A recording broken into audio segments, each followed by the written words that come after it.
এই বগুড়ার পাশাপাশি আমরা টোটাল 10টি অঞ্চলে আমরা আমাদের স্পোর্টস ভিলেজ তৈরি করব এবং সেটি পর্যায়ক্রমে প্রত্যেকটি জেলায় জেলায় নির্মাণ করা হবে এবং পাশাপাশি 495টি উপজেলায় আমরা মিনি স্টেডিয়ামের আমাদের কার্যক্রম চলমান রয়েছে। আমরা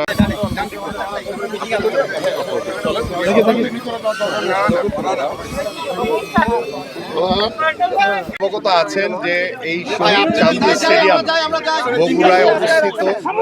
এটি এক সময় আন্তর্জাতিক একটি স্টেডিয়াম হিসেবে কিন্তু এটাকে তৈরি করা হয়েছিল, নির্মাণ করা হয়েছিল, কিন্তু দীর্ঘদিন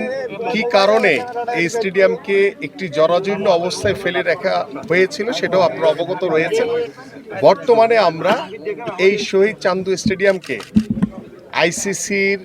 যে নির্দেশনা রয়েছে সেই নির্দেশনা মোতাবেক এবং আইসিসির যে স্ট্যান্ডার্ড রয়েছে আন্তর্জাতিক একটি স্টেডিয়ামের যেই সুযোগ সুবিধা থাকা দরকার সেই আদলে এটিকে তৈরি করার জন্য, এটিকে আবার পুনর্গঠন করার জন্য আমি এখানে আজকে উপস্থিত হয়েছি এবং আমার সাথে আমার ক্রীড়া পরিষদের এবং স্পোর্টস মিনিস্ট্রির কর্মকর্তারা রয়েছে এবং আমাদের এখানে সাংসদ হিসেবে আমাদের বাদশা ভাই রয়েছে, আমাদের জেলা প্রশাসক সাহেব রয়েছেন এবং স্থানীয় আমাদের অনেক নেতৃবৃন্দ রয়েছেন। পাশাপাশি ক্রিকেট বোর্ড থেকে আগত রয়েছেন, আমাদের পরিচালক রয়েছেন একজন, আমাদের সিও রয়েছেন এখানে। সো আমরা সবাই মিলে একমত হয়েছি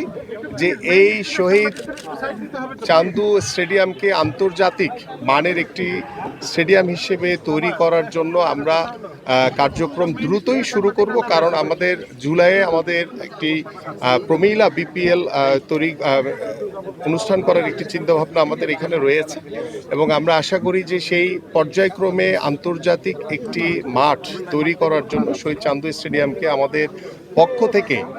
যা যা করণীয় আছে আমরা সকল সুবিধা ইনশাল্লাহ নিশ্চিত করব। আপনারা ইতিমধ্যে জানেন যে আমাদের মাননীয় প্রধানমন্ত্রীর একটি নির্দেশনা রয়েছে, ইতিমধ্যে তিনি একটি কমিটিও করে দিয়েছেন প্রধানমন্ত্রীর কার্যালয় থেকে এবং সেখানে আমি সহ আমাদের স্থানীয় সরকার ও পল্লী উন্নয়ন সমবায় প্রতিমন্ত্রী জনাব মীর শাহ আলম এবং আমাদের গৃহায়ণ প্রতিমন্ত্রী তিনি সহ এবং আমাদের প্রায় 12 জন সচিব পর্যায়ের সবাইকে নিয়ে একটি সারা বাংলাদেশের, বিশেষ করে ঢাকা মহানগর সহ সারা বাংলাদেশের গ্রামীণ জনপদে কোথায় কোথায় আমাদের খালি জায়গা রয়েছে,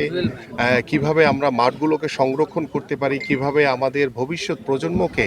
আমরা খেলার উপযোগী মাঠ তৈরি করে দিতে পারি, সেই বিষয়ে ইতিমধ্যে আমাদের কার্যক্রম শুরু হয়েছে। এবং আপনারা সকলেই জানেন যে এই শহীদ চান্দু স্টেডিয়াম এটি আন্তর্জাতিক মানের একটি ক্রিকেট স্টেডিয়াম ছিল, বাট সেটিকে আবার আগের জায়গায় ফিরিয়ে আনার জন্য আইসিসির যে পরিকল্পনা রয়েছে, আইসিসির যে স্ট্যান্ডার্ড রয়েছে সেই স্ট্যান্ডার্ডকে মেনটেন করে আমরা খুব দ্রুত সময়ের ভিতরে এই শহীদ চান্দু স্টেডিয়ামকে একটি আইসিসি যে নির্দেশনা সেই নির্দেশনা অনুযায়ী আমরা একটি আন্তর্জাতিক ক্রিকেট স্টেডিয়ামের আবার সেই রূপ আমরা খুব দ্রুতই দিতে পারবো বলে আমরা বিশ্বাস করি। পাশাপাশি আপনারা জানেন যে বগুড়াতে কোনো আলাদা কোনো জেলা স্টেডিয়াম নেই এবং এটি আমি জানি যে বাংলাদেশের একমাত্র জেলা যেখানে কোনো একটি স্টেডিয়াম আলাদা তৈরি করা হয়নি এবং কেন করা হয়নি দীর্ঘ 17 বছরে সেই ইতিহাসে আমরা যাব না। আমরা খুব দ্রুতই আমাদের মাননীয় প্রধানমন্ত্রী যে নির্দেশনা রয়েছেন যে আমরা 64টি জেলায় আমরা যে স্পোর্টস ভিলেজ তৈরি করব, সেটি প্রথম ধাপে আমরা আমাদের 8টি বিভাগ, পাশাপাশি আমাদের 2টি অঞ্চল রয়েছে ফরিদপুর এবং কুমিল্লা সহ আমরা এই 10টি জায়গায় আমরা প্রথম যে আমাদের যে আগামী জুনের যে অর্থ বছর সেখানে আমরা আশা করছি যে আমরা আন্তর্জাতিক মানের যে আমাদের যে স্পোর্টস ভিলেজ তৈরি করার যে পরিকল্পনা রয়েছে ইনডোর সুযোগ সুবিধা সম্পন্ন, সেটি আমরা রাজশাহী বিভাগেরটি আমরা ইনশাল্লাহ আমাদের এই বগুড়ায় আমরা নির্মাণ করব। সেই বিষয়ে ইতিমধ্যে আমরা সিদ্ধান্ত নিয়েছি এবং এই বগুড়ার পাশাপাশি আমরা টোটাল 10টি অঞ্চলে আমরা আমাদের স্পোর্টস ভিলেজ তৈরি করব এবং সেটি পর্যায়ক্রমে প্রত্যেকটি জেলায় জেলায় নির্মাণ করা হবে এবং পাশাপাশি 495টি উপজেলায় আমরা মিনি স্টেডিয়ামের আমাদের কার্যক্রম চলমান রয়েছে। আমরা 125টি ইতিমধ্যে হস্তান্তর করা হয়েছে এবং 201টির কার্যক্রম চলমান রয়েছে এবং থার্ড ফেজেও আমাদের বাকি যে মিনি স্টেডিয়ামগুলো রয়েছে সেগুলোরও কার্যক্রম আমরা দ্রুতই শেষ করতে পারবো ইনশাআল্লাহ। বিগত সময়ে কি হয়েছে আপনারা সকলেই অবগত আছেন, বাট আমাদের মাননীয় প্রধানমন্ত্রী যেটা প্রতিশ্রুতি দিয়েছেন সেটা একদম দ্রুত সময়ের ভিতরে তিনি সেই পদক্ষেপ গ্রহণ করে সেই বাস্তবায়নের লক্ষ্যে কিন্তু ইতিমধ্যে আমরা কার্যক্রম শুরু করেছি। তারই একটি অংশ হচ্ছে শহীদ চান্দু স্টেডিয়াম,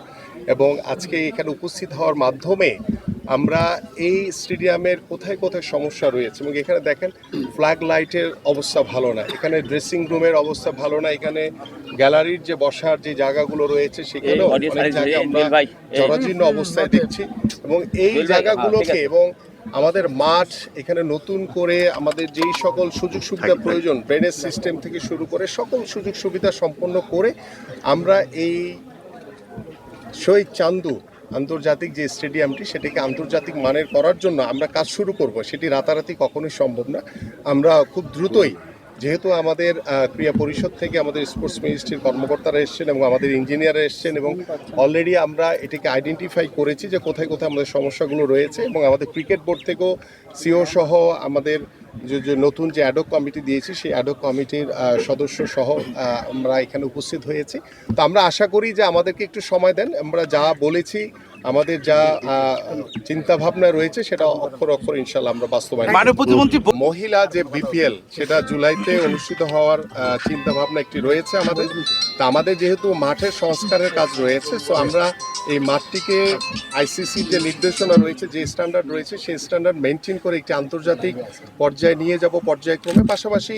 বাই দিস টাইম আমাদের মহিলা ক্রিকেট বা আমাদের যে মহিলা বিপিএল বা আমাদের যে বিপিএল এর ম্যাচ সেটাও এখানে অনুষ্ঠিত হবে ইনশাল্লাহ।